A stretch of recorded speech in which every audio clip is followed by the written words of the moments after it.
L'histoire que je vais vous raconter maintenant bafoue toute règle morale et nous renvoie aux origines les plus sombres de l'humanité.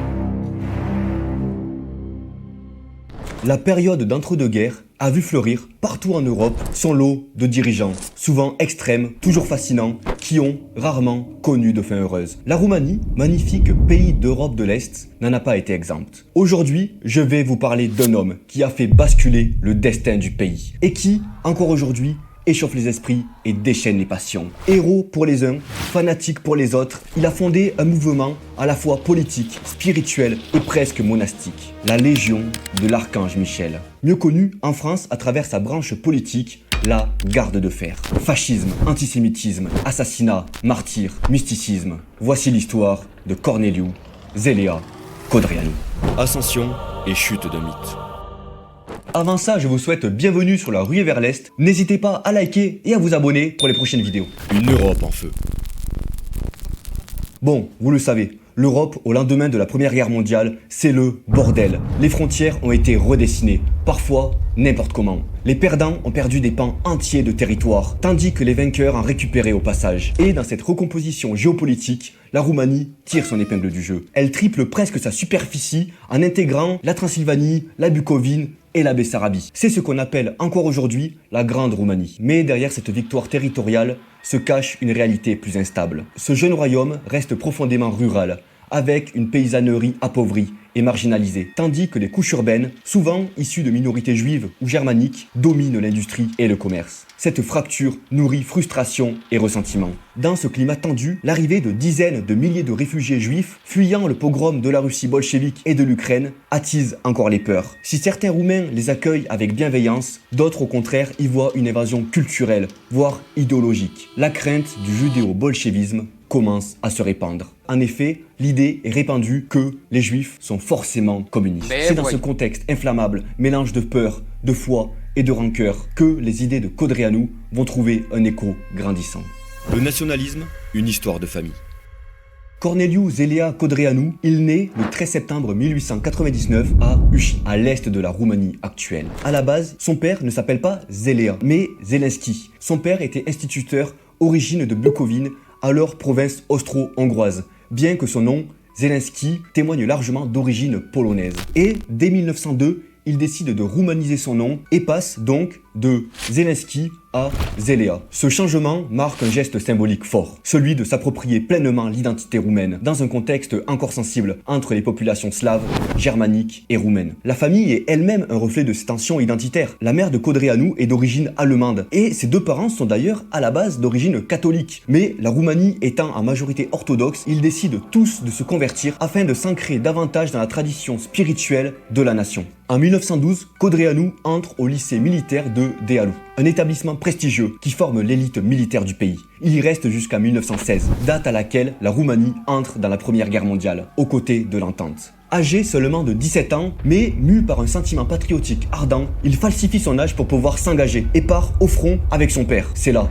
dans la boue des tranchées, qu'il forge une vision rigide du devoir, du sacrifice et de la nation comme corps à défendre. Une vision qui ne le quittera jamais. En 1918, la guerre s'achève. La Roumanie sera agrandie, unifiée dans ce qu'on appelle désormais la Grande Roumanie. Mais aux yeux du jeune Codreanu, cette victoire politique ne suffit pas. Si la nation est réunie sur le papier, le peuple, lui, reste divisé et spirituellement appauvri. Il rêve déjà d'un renouveau moral et national, d'une Roumanie ressuscitée de l'intérieur. L'éveil d'un militant.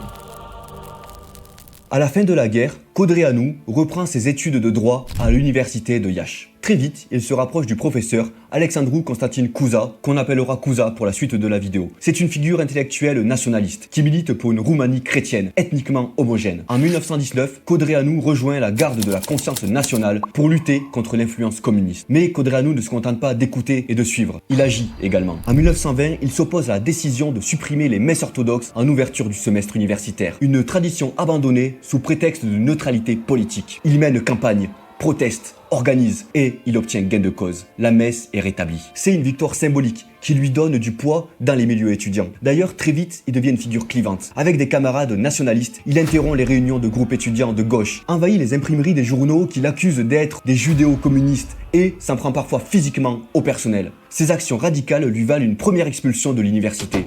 mais la faculté de droit le soutient, allant jusqu'à se déclarer indépendante pour lui permettre de poursuivre ses études. Le rectorat, en revanche, bloque l'octroi de son diplôme, malgré ses examens validés. En 1922, il franchit un cap et fonde l'association des étudiants chrétiens. Sa ligne, c'est le nationalisme chrétien intransigeant. Pour ses membres, la décadence morale du pays vient du libéralisme, du marxisme et du capitalisme. Leur mission, sauver la Roumanie par la foi, la discipline et l'exclusion des éléments jugés corrompus. Cette même année, Codreanu prend la tête d'un mouvement étudiant d'envergure nationale, une grève massive pour exiger l'instauration d'un numerus clausus, une politique limitant drastiquement le nombre d'étudiants juifs à l'université. Ce soulèvement y prend son origine d'un rapport selon lequel 80% des étudiants de Iași seraient juifs, contre seulement 20% de Roumains.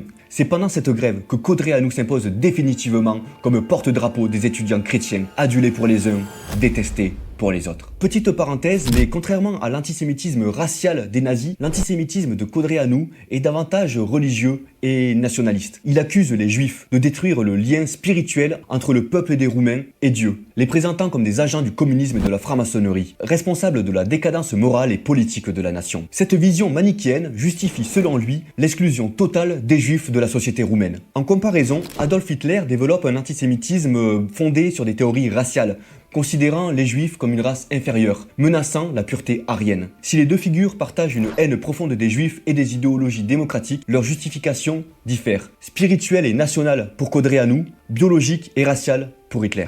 Le 4 mars 1923, il fonde avec Cuza un vrai parti politique, la Ligue de défense nationale chrétienne. Le ton est donné. Nationalisme intransigeant, christianisme orthodoxe, rejet de la démocratie libérale, antisémitisme déclaré. Très vite, Codreanu est chargé d'organiser la Ligue à l'échelle nationale, en particulier chez les jeunes. Il rencontre alors Ion Moța, traducteur roumain du protocole des sages de Sion et futur bras idéologique de la Légion de l'Archange Michel, dont on va reparler. D'ailleurs, ce même Ion Moța a étudié en France de 1920 à 1921 et a beaucoup été influencé par l'idéologie de Charles Maurras et de son idée du nationalisme intégral. Il a même créé l'Action roumaine à Cluj en référence à l'Action française. Toujours en 1923, le gouvernement accorde la citoyenneté roumaine aux juifs. Pour Codreanu, c'est un coup de poignard dans le dos de la nation. Un soir, accompagné d'un groupe de partisans, il pénètre dans un quartier juif pauvre de Iași, harcèle les habitants et provoque des tensions. Il est arrêté, jugé et passe une semaine en prison. C'est la première condamnation officielle de Codreanu. Mais loin de freiner son ascension, elle renforce son image de résistant, prêt à tout pour défendre l'âme roumaine. Le passage à l'action. Cette année 1923, il s'est passé énormément de choses. Ça a vraiment été un tournant dans la vie de Codreanu. C'est vraiment cette année-là où Codreanu passe de simple étudiant agitateur à homme politique influent. Avec plusieurs camarades proches, dont Ion Moța, il fomente ce qu'on appellera plus tard le complot étudiant. Leur constat est simple, presque désespéré. Malgré une forte sympathie populaire pour leurs idées nationalistes, aucun impact réel dans les urnes n'est possible. Pour Codreanu, c'est la preuve que la démocratie est verrouillée par un système corrompu, gangréné par des élites politiques et, selon lui, infiltré par des éléments juifs. Leur conclusion, elle est simple. Si la politique est pourrie jusqu'à l'os, il faut purger le corps de la nation. Codreanu et ses camarades établissent une liste de politiciens à abattre, qu'ils jugent responsables de la trahison nationale. Leur plan, il est simple. Les tuer un par un, puis se livrer à la justice, assumant leur geste comme un acte sacrificiel. Ils achètent des revolvers, établissent un plan, mais au dernier moment, l'un des 6 comploteurs les dénonce. Le procès est houleux. Pendant l'instruction, Codreanu avoue immédiatement le projet, sans détour, expliquant sa logique avec un calme déroutant. Lors d'une audience, le traître est convoqué comme témoin. Ion Moța sort une arme dissimulée et lui tire dessus en pleine salle, le blessant gravement. Ce geste spectaculaire choque, mais renforce l'image du groupe comme prêt à aller jusqu'au bout. Codreanu et les autres sont détenus plusieurs mois dans la prison monastère de Vacarești, près de Bucarest. Et c'est là, dans une chapelle de la prison, qu'un événement presque mystique se produit. En entrant dans l'église du pénitencier, Codreanu voit une icône de l'archange Michel. Il est frappé par la figure, son regard, son épée levée. Pour lui, c'est un signe. Il décide que si un jour il forme un véritable mouvement, il portera le nom de l'archange. C'est donc dans cette cellule, dans cette église, que naît l'idée de la Légion de l'Archange Michel. Il commence déjà à réfléchir à l'organisation de ce groupe totalement nouveau, axé sur la jeunesse, le sacrifice, la foi et la nation. À l'origine, cette structure devait s'inscrire dans le cadre du parti qu'il avait fondé avec Cuza. Mais nous allons le voir, cette organisation va très vite dépasser le cadre. Une fois encore, lorsqu'il est en prison, ses partisans se mobilisent. Des milliers de jeunes manifestent devant le palais de justice, réclamant la libération des comploteurs. Le 9 mars 1924, tous les accusés, sauf Ion Moța, sont acquittés. Moța, lui, sera libéré quelques semaines plus tard, contre toute attente. Lui, il a quand même littéralement tiré sur quelqu'un et il s'en sort avec quelques semaines de prison, tout au plus.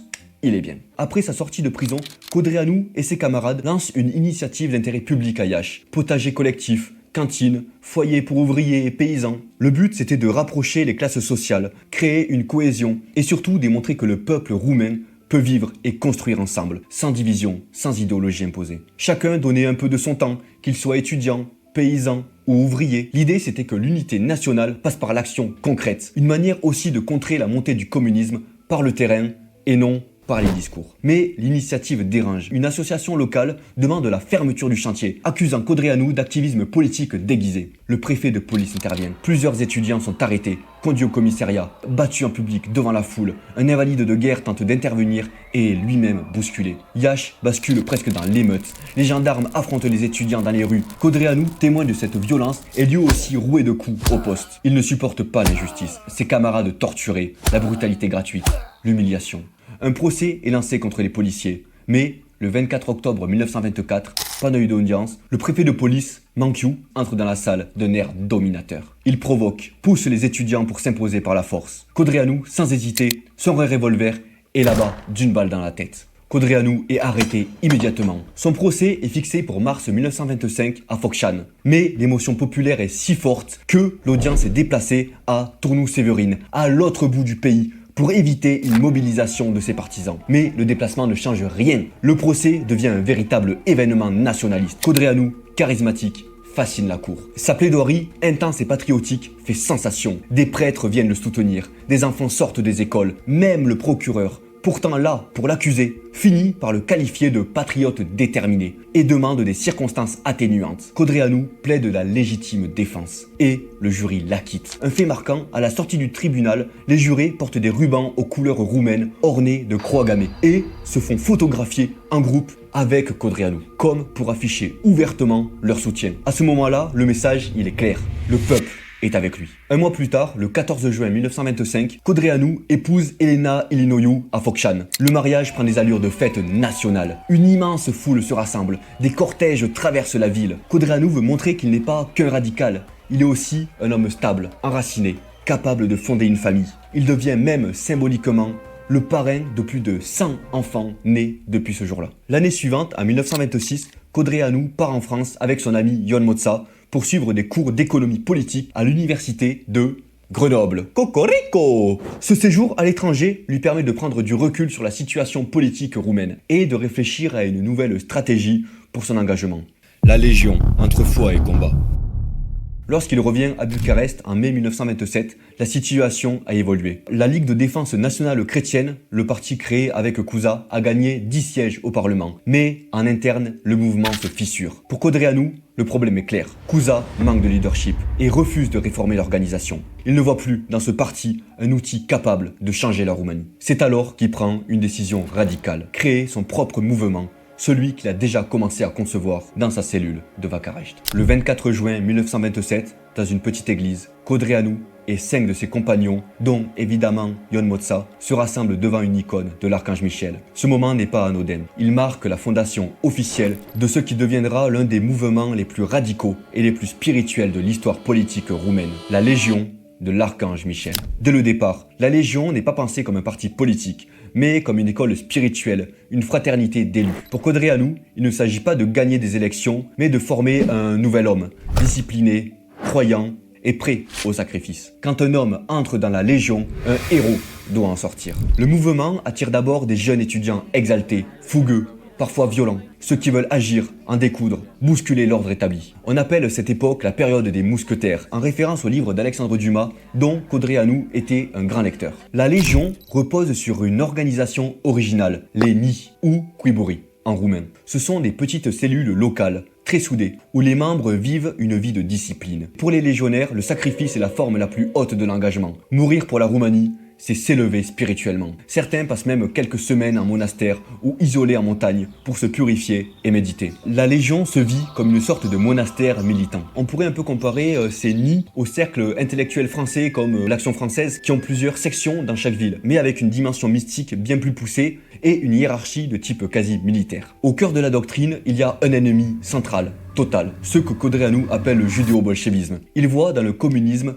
combiné à une supposée infiltration juive des élites économiques et culturelles, une menace directe contre l'âme chrétienne de la Roumanie. Son mouvement devient donc autant une croisade mystique qu'un combat politique. Les débuts politiques de la Légion sont d'ailleurs modestes, avec peu de moyens et peu de relais. Mais grâce à cette organisation ANI, le mouvement gagne du terrain, village par village, groupe par groupe. Lors de quelques élections partielles, ils parviennent même à faire élire leur premier député. Le système fonctionne. Mais Codreanu le sait, ce n'est pas en changeant les lois qu'on change une nation, mais en changeant les âmes. Pour illustrer la vision de Codreanu, on va reprendre son livret à destination des chefs de ces fameux nids, dans lequel il dit, en préambule, « La Légion est une organisation fondée sur l'ordre et la discipline. La Légion est inspirée par un nationalisme pur, issu de l'amour de la nation et de la patrie. La Légion veut inciter à la lutte toutes les énergies créatrices de la nation. La Légion protège les autels que nos ennemis veulent détruire. La Légion s'agenouille devant les croix des braves et des martyrs pour la patrie. La Légion est un bouclier immuable autour du trône du haut duquel des voïvodes et des rois se sont immolés pour la défense et la grandeur de la patrie. La Légion veut forger des âmes fortes, des bras robustes, un pays puissant, une Roumanie nouvelle. » Il continue en évoquant 6 lois fondamentales d'Eni, qui sont la loi de la discipline, du travail, du silence, de l'éducation, de l'entraide et de l'honneur. Pour Codreanu, la nation, c'était pas une somme d'individus vivant à un instant donné. Il appelait cela la collectivité nationale. En fait, la nation, ça va bien au-delà. D'après lui, c'est ceux qui sont morts, ceux qui vivent et ceux qui ne sont pas encore nés. La nation, c'est une chaîne sacrée, une continuité d'âme, de souffrance, de rêves et de devoirs. L'individu n'existe que dans le cadre de la nation et la nation n'existe que pour servir Dieu. Dans cette logique, il n'y a pas seulement un jugement personnel, celui du salut ou de la damnation, mais aussi un jugement des nations. C'est pourquoi, pour les légionnaires, la politique est secondaire. Elle n'est qu'un outil. Le véritable enjeu, c'est le destin spirituel du peuple. Contrairement aux hommes politiques classiques qui veulent tout prendre, tout consommer et qui promettent le maximum ici et maintenant, la vision légionnaire repose sur une autre morale. La collectivité nationale ne doit jamais demander plus que ce dont elle a besoin pour exister. Il s'agit d'une vision non matérialiste, fondée sur la responsabilité, envers ceux qui nous ont précédés, mais aussi envers ceux qui viendront. C'est une éthique de la continuité, de la fidélité et du sacrifice librement consenti. Le légionnaire ne combat pas pour une place au Parlement, mais pour devenir un pont entre les générations, un maillon dans l'histoire éternelle du peuple. Il ne vit pas pour consommer, mais pour se purifier, pour se dépasser. C'est une révolution intérieure, une métamorphose de l'âme. Et c'est d'ailleurs précisément dans les périodes de persécution que cette vision s'est le plus développée. Car plus les moyens politiques disparaissaient, plus le sens mystique du combat s'affirmait. Très vite, les légionnaires donneront un surnom à Codreanu, le capitaine, Capitanul en roumain. Triomphe et répression.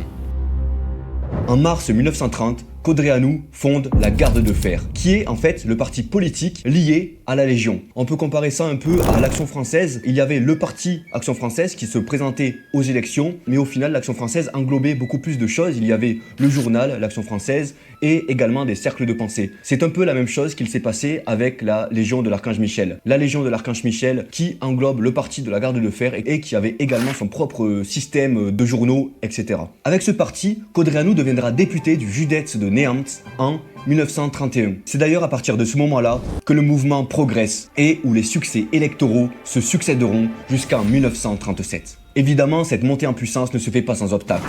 En 1933, le gouvernement interdit le mouvement et fait arrêter 10 000 légionnaires. 3 d'entre eux seront tués en détention, provoquant l'indignation. La Garde de Fer sera dissoute, mais très vite rétablie sous le nom de Totul pentru țara, tout pour le pays, en roumain. En réaction à cette interdiction, 3 légionnaires abattent le ministre de l'Intérieur, Duca, à la gare de Sinaia. Acte revendiqué immédiatement après l'acte, fidèle à leur code de l'honneur, marque de fabrique des légionnaires. Mais pour Codreanu, victoire politique ou non, ce qui compte avant tout, c'est la transformation intérieure de ces militants. L'objectif n'est pas vraiment d'emporter les élections, mais de créer un esprit de corps, une fraternité sacrée. On a pu le remarquer, mais Codreanu est un homme extrêmement charismatique, qui dégageait un aura énorme.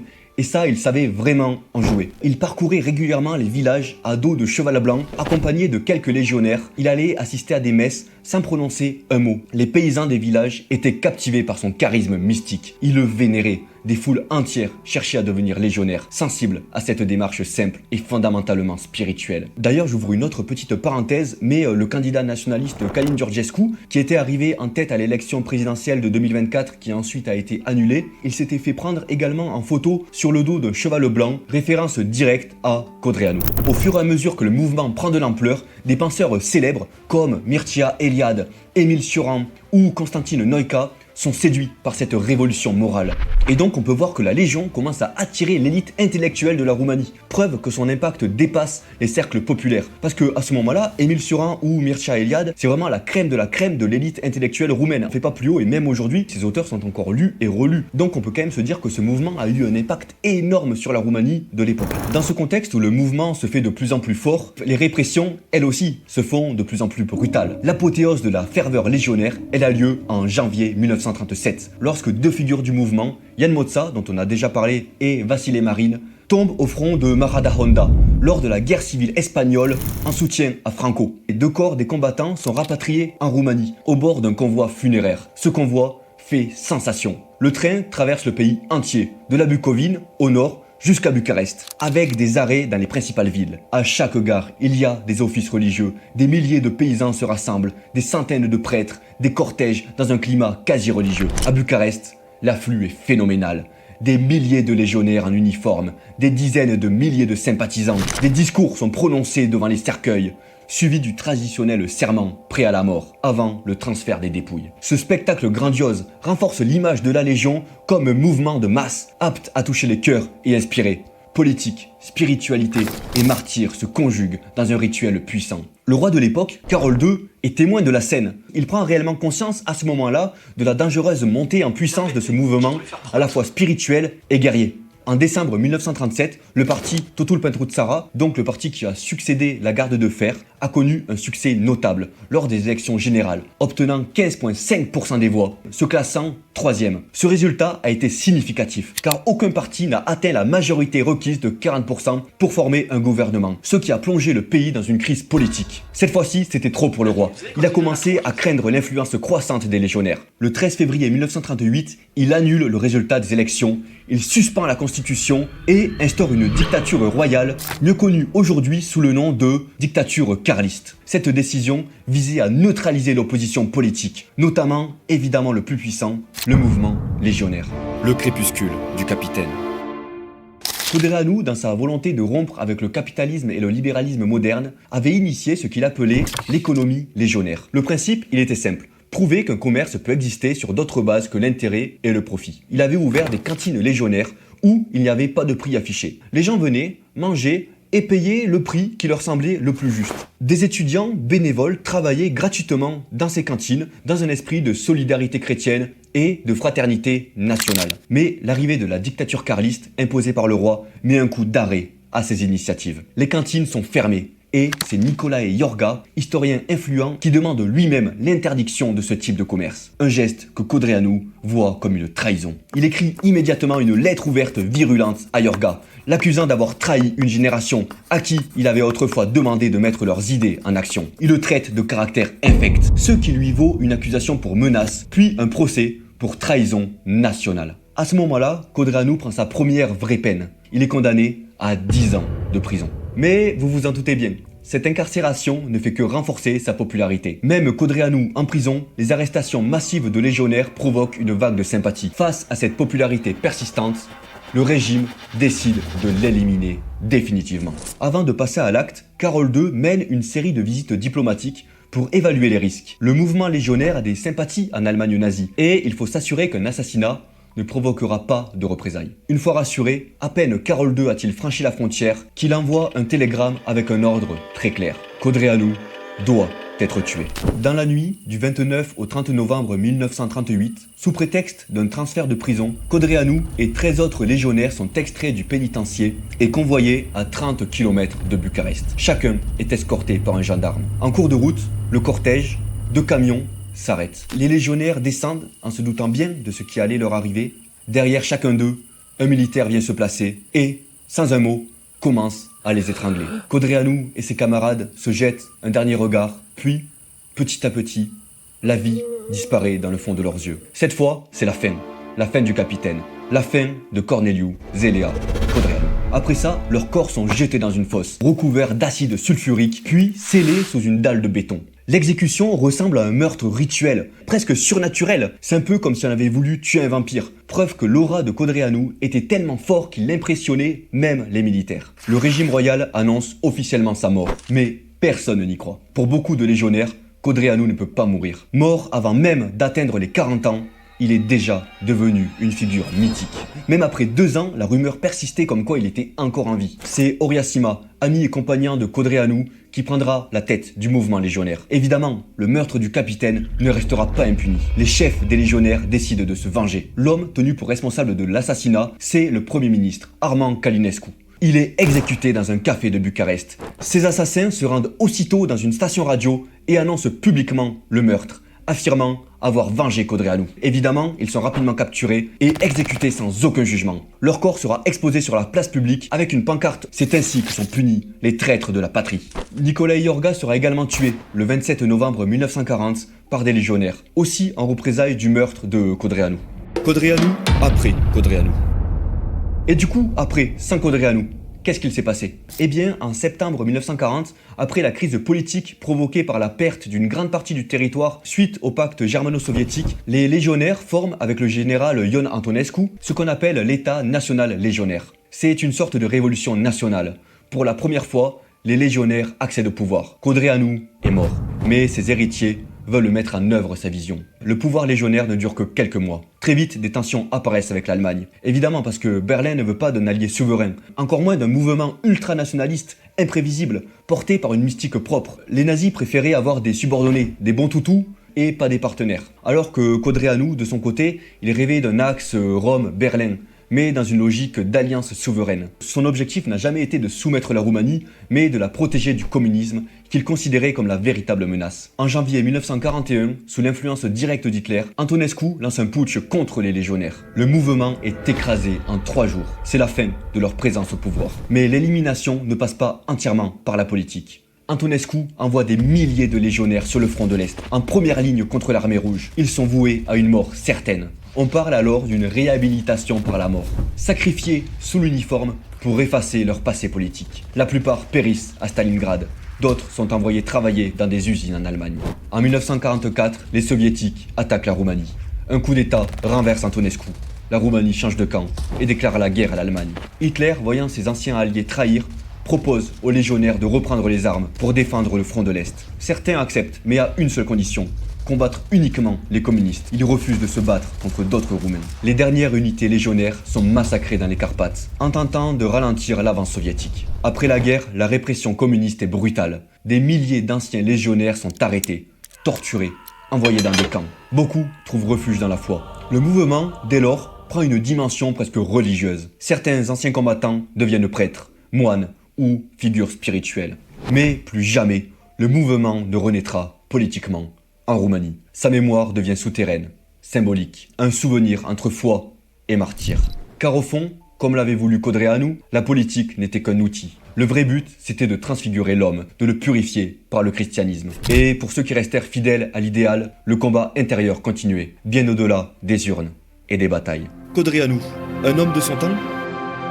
Bon, du coup, Codreanu, qu'est-ce qu'on en pense? Eh bien, c'est assez compliqué. Héros national pour les uns, fasciste mystique pour les autres. Comme souvent, la vérité ne se trouve ni dans l'admiration aveugle, ni dans la condamnation automatique. Codreanu, c'est d'abord un catalyseur, le révélateur d'une colère profonde qui grondait en Roumanie au début du XXe siècle. Une colère face à la misère, à l'humiliation, à un sentiment d'être étranger dans son propre pays.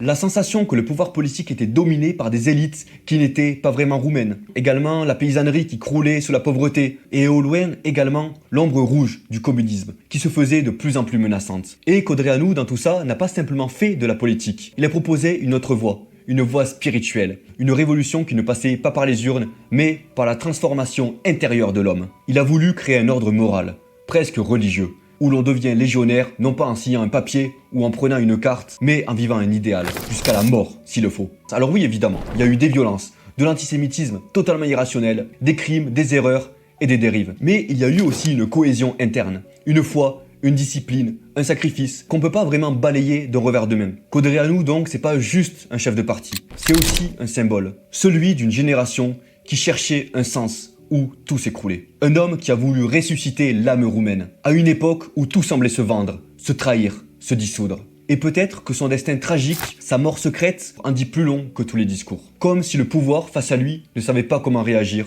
sauf en l'effaçant. Aujourd'hui, en Roumanie, il est illégal de faire la promotion du mouvement des légionnaires, un peu comme les nazis en Allemagne et en France. Alors oui, est-ce qu'il faut le condamner, le réhabiliter, le suivre, l'oublier? Je crois pas qu'il faille vraiment choisir. Je pense surtout qu'il faut le comprendre ce que Codreanu a représenté, qu'il a également réveillé au sein du peuple roumain, et aussi pourquoi encore aujourd'hui il continue de déranger. Parce que Codreanu, c'est pas juste une page de l'histoire, c'est aussi une question. Et cette question, c'est peut-être à chacun d'y répondre. J'espère que cette vidéo sur ce personnage fantastique vous a plu. Ça a été assez compliqué pour moi de la faire parce qu'au final, il n'y a pas énormément de sources en français sur Codreanu. Également, les sources se contredisent d'un endroit à l'autre. Donc j'espère totalement ne pas avoir fait d'erreur historique ou idéologique. Si j'en ai fait, faites-le moi savoir en commentaire. L'histoire de Codreanu est purement passionnante. J'ai littéralement rêvé de lui hier soir. C'est vraiment un truc de fou, il m'a obsédé. Donc voilà, j'espère que ça vous a plu. Si c'est le cas, s'il vous plaît, abonnez-vous, likez, commentez, dites-moi de quel personnage vous aimeriez que je vous parle. Et voilà, c'était un plaisir, c'était la ruée vers l'Est, et on se dit à la prochaine. Salut!